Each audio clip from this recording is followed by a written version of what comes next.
In this tutorial, I'm going to show you how to make this tiled background using just one shape layer and the repeater. We'll add some expression controls, which will allow you to change the layout of this background in seconds, giving vastly different looks. If you're a fan of shape layers, the repeater, and expressions, then you'll get a lot out of this tutorial. I want to thank those of you who have supported my channel and my family by ordering my text animation template. You can also support this channel by signing up for my Udemy course, The Power of Shape Layers, getting your 7-minute AE merch from our online store, joining this channel, or donating to my Patreon or PayPal me. Links are all in the description below. Your support goes a very long way and helps me to continue creating content to make your life easier as a motion graphic designer. Okay, there's a lot to get through, so let's dive right in.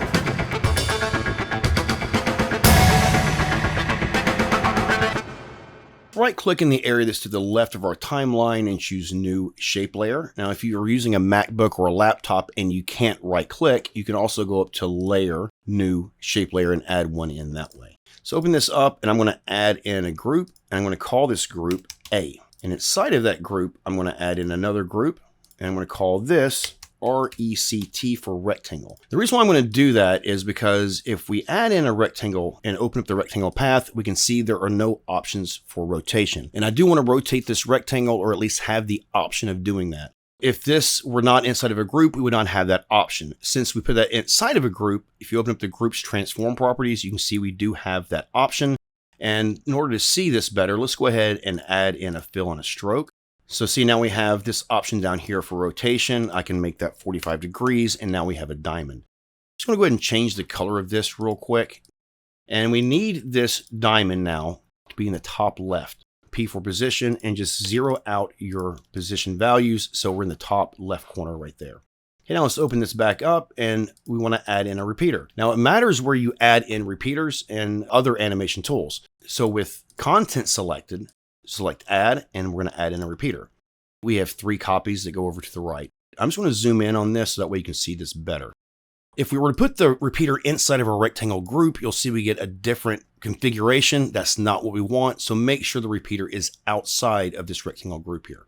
When we open up our repeater, we default to 3 copies. I want to make sure this gets all the way across our comp here, so I'm going to maybe make this 20 copies. We have this position of 100 on the X and Y on the 0. Now, if you start to move this X position, you'll see this is moving you horizontally and Y is moving you vertically. So for this, we want to move horizontally.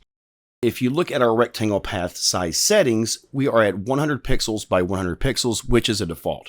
So we need to move these squares 150 pixels apart, so that way the edges touch. So whatever this value is here, say if this was 200, then this value would need to be 300 because we're doing 1.5 times. So if it was like 50, this would be 75, like that. So I'm just going to change this back to 100, 150, and that's an important distinction to make because this will come back later. Whatever the rectangle path size setting is, you need this position on the X to be 1.5 times its width. And I'm going to rename repeater 1 to X for right now. And then I'm going to duplicate that, and we're going to rename this to Y because we'll be affecting the Y position now. So now we just want to reverse these values. We have 150 on X, 0 on Y. So let's make 0X, 150 on Y, and now we have our tiled background. Okay, so at this point, I want to add in some expression controls just to make life a little bit easier. And we will be saving this as an animation preset, and this will help you out in the long run. In your effects and presets panel, let's just type in slider for slider control, double click that, and now we can rename this to shape size. And that's going to be controlled by our rectangle path size. So right now we know it's set to 100. Let's go ahead and set our slider to 100 and then just pick whip this over. So now if we change this value, all of our squares will follow suit. But notice that we don't have it edge to edge now. It doesn't automatically update. So let's write an expression that will do that. So open up our X group here, open up the transform properties for X, and you'll know you're in the right place because we have 150, 0. So option click onto position. We're going to type value, comma, open bracket, and for now, just put 0, 0. If we select this first 0, this is our X value here, and take your expression pick whip, which is right here, go up to shape size, and then at the end of that, type times 1.5, because remember, we need to separate them by 1.5 times the size of our shape. And if we update our shape size, we can see that horizontally, they are staying linked. Vertically, they're not, so all we have to do is add an expression to our Y group. So let's open that up, go to the position of our Y group here, Option Alt click onto position, value comma open bracket 0 comma 0. And now we're going to use our second 0, because remember, it's this Y value that we'll be affecting. Expression pick whip up to shape size times 1.5. So now we can take our shape size slider and whatever we change that to, now all of these squares are going to stay linked, and you can make this any size you want and it will always be true. So now I want to make an expression also for our copies, because notice if we go down to size 50, we're starting to lose some of our copies on the right. And this is a 1920 by 1080 comp. So we need to set a value so that whenever we fill our copies horizontally, they will also fill vertically. But we want to do that with one value. So let's duplicate this shape size. I'm going to rename this to copies. Go to your Finder and just type in copies, and they'll be revealed here. So we want to take our copies of our X, go to the slider control, and that's set to 50. So you can see as we update this, that is controlling our copies. But now we want our Y to be controlled as well. So pick whip our copies for the Y group up to copies. Multiply this by 9 divided by 16 because we're in a 16 by 9 comp. So now let's say we make this 15 copies for X. We can see that we still retain that size like that. Okay, and then I want to do one more slider control for now. So we're going to duplicate this copies and we're going to call this stroke width. Go back up to our Finder and just type in stroke and we get our stroke width right here. I'm going to pick whip that over to our stroke width. It jumped up because this was preset to 50, but I'm going to put this back down to 5. Okay, so now if we toggle our transparency off and on, we know that there's transparency behind here. We want this to be a background, so we need to fill that in. So we're going to take our group A, duplicate that, call this group B, and I'm going to leave it on top for now because I can change my fill color and you can see it will update. So we can distinguish between A and B just by toggling off this B right here. And so now I want to move my B diamonds into the spaces that will fill in this tiled background. Open the transform properties for the entire B group. Take our pick whip for position, which as right now is set to 0, 0. Go up to our shape size, open that up, and we're going to multiply this by 0.75, and that will fill in all the holes. And the reason why we're doing 0.75 is because we need our diamonds to be 1.5 times apart from one another in order to create this tiled illusion. So in order to move our B group down and over so it fills in these holes, instead of multiplying it by 1.5, we're going to do half of that, which is 0.75. Now, if some of this math is confusing, you don't necessarily need to worry about it unless you're really interested in this kind of thing. Just know that if you follow the math that I'm putting out there, you will get the result that you're looking for. Let's go ahead and start to add in some other controls that will give us complete control over everything that we're doing. So let's go to our effects and presets, and you can type in color control. I'm going to double click that. We're going to need a few copies of this. So we're going to go fill A, duplicate that, fill B, stroke A, duplicate that, and stroke B. Type in color. Everything that has a color will show up. So now we see we have our B stroke and fill and our A stroke and fill. And what I like to do at this point, because I don't want to have to remember what these colors are, once I link them up, they will all turn to red. So I'm just going to click on this purple. If you just copy, it will automatically copy your hex code. Bring it down to fill B, and as you can see, it turned red. Paste to get our purple back. Same thing for blue. I'm going to copy that color, go down to fill A, and then make that our blue. We do our strokes. Those are easy enough to fix though, because they're both white. So if we change this to white, now we have everything set the way we need it. So now we can control this from our effects controls panel. Select this stroke width, duplicate it. I'm going to bring it down the bottom, and let's call this roundness A. Duplicate that and call this roundness B. And I want to give us a roundness option because we can actually change the way this shape looks. Go to your Finder and type in roundness A, link that up to roundness A, and then a roundness B to roundness B. You can increase your roundness and get either rounded edges, or if you go up high enough, you can actually make this into a circle. So you just get a lot of different looks, which is really, really cool. We can actually make even further changes. So let's duplicate this roundness B. I'm going to call this rotation A. Duplicate that, and we're going to have rotation B. Because remember, we affected the rotation of these groups in order to get this diamond. So now if you type in rotation, you'll get a lot of different rotations. So that may not be the best way to find it. So in our B group, we want to go into the rectangle group here. So let's open that up. Under those transform properties, we have changed our rotation to 45. change the rotation on both of these to 45, so that way we don't see any change whenever we link them up. So this is our B group, so we'll go there and then go under our A group, under rectangle, transform, rotation right here is 45. You can link that to our A group.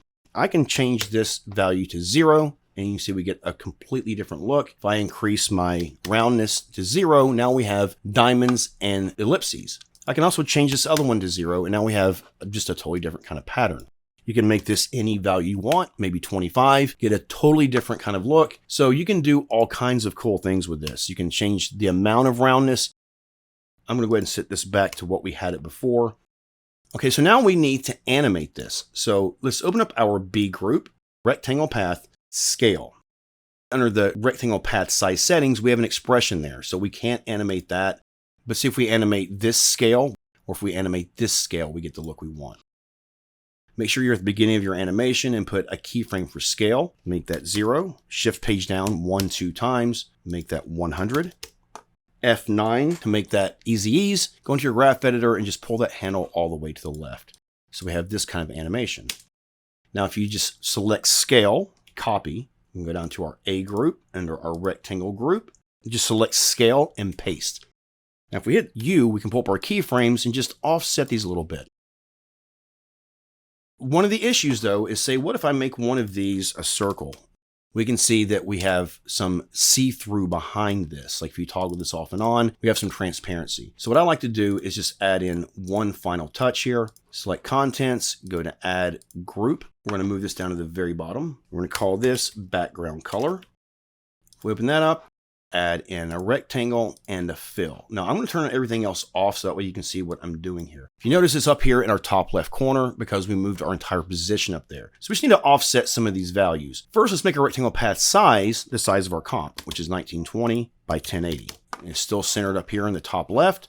So we're going to take our position and we want to move this 960 by 540 because that's the midpoint for a 1920 by 1080 comp. So for your background color, just make the size of your rectangle path the size of your comp and make the position the midpoint of 1920 by 1080. Or if you're doing something like 1 by 1, it would be whatever the midpoint of that is. You take one of these other color controls and just duplicate it, bring it down to the bottom, rename it background color.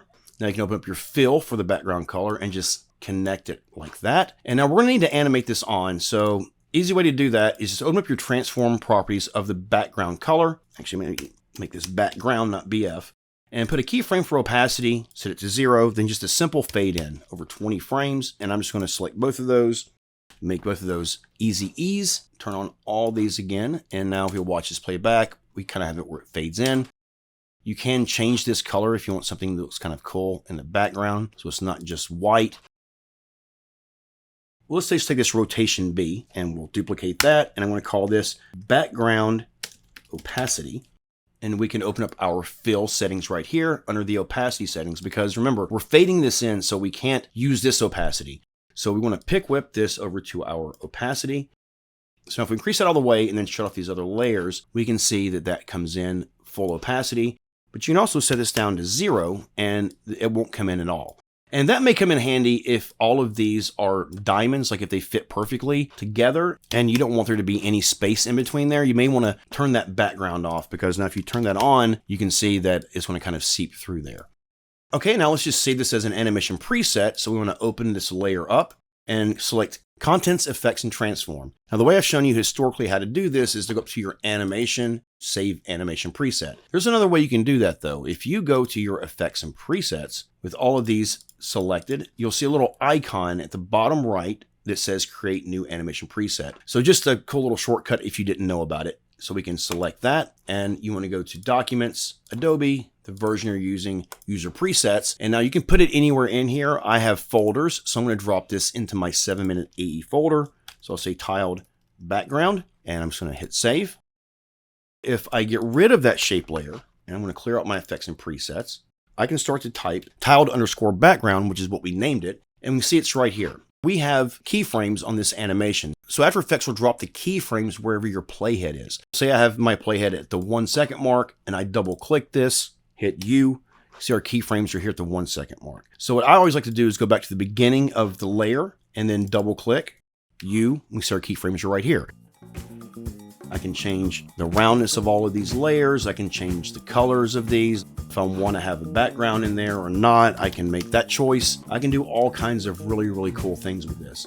And it's all done with the click of a button. All of that kind of complicated math that we went through, you don't really have to worry about that anymore because we now have an animation preset that you can use in any number of projects and bring it in with just the click of a button. I want to thank Envato Elements for sponsoring this episode, and also thank my viewers for making this sponsorship possible. For designers, editors, and animators, Envato Elements is an amazing resource. With your membership, you can download unlimited assets for anything you could possibly want or need for your projects. Get access to high-res stock videos and photos, as well as motion graphic templates for titles, video displays, logo animations, lower thirds, infographics, promos, openers, and so much more. You also get access to backgrounds, textures, patterns, and icons, which we all know are vital resources. You get access to music for your sound beds in virtually any style or genre you can possibly imagine for designing the perfect sound for your projects. Speaking of sound design, you have access to Envato Elements' entire sound effects database, which includes any sound you could possibly need or want for anything from short film production to commercials to logo stingers. Every asset comes with commercial and non-commercial licensing at no extra cost, so both you and your clients can produce amazing projects with peace of mind. And again, with your membership, you get unlimited downloads of all of these assets from Envato Elements. Download as much as you want, as often as you want, without ever having to pay for individual projects or files. Check out Envato Elements from the link in the description below and get 70% off the first month. That means you have access to everything from Envato Elements for less than $10. It's an unbelievable deal, and I highly recommend you check it out. I hope this tutorial helped you out and that you learned something new and useful.